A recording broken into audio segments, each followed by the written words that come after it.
Mä oon meidän toimistovastaava. Hoidan meillä laskutusta, oon yhteydessä luokituslaitoksiin ja otan vastaan myös asiakkaita. No aamulla yleensä ensimmäisenä sähköpostit luen tosta ja katson, että onko tullut uutta tavaraa vastaanottoon. Ja jos on tullut tavaraa, niin lähden niitä selvittelemään ja katsomaan koekappaleista merkintöjä ottamaan työlle tai sitten raportoimaan jo valmiita töitä. Hien tekeminen ja keskustella sitten insinöörit, mitä sitten heidän homma edistyy monipuolisesti kaikki.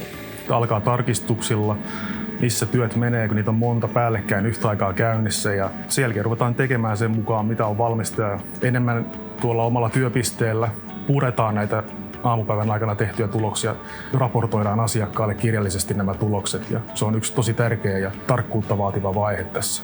Noiden tulevien töiden tarkastamista ja työlleottoa. No, sorvausta lähinnä pääasiassa, mutta tietysti leimausta. My normal day includes destructive testing.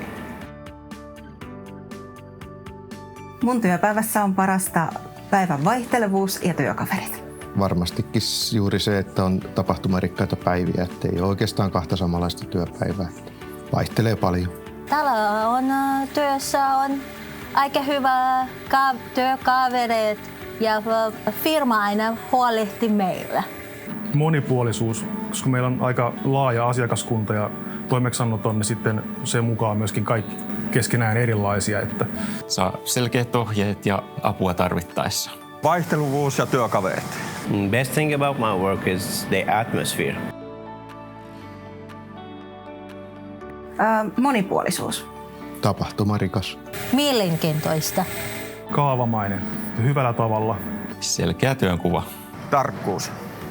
Well, every day here is a good day.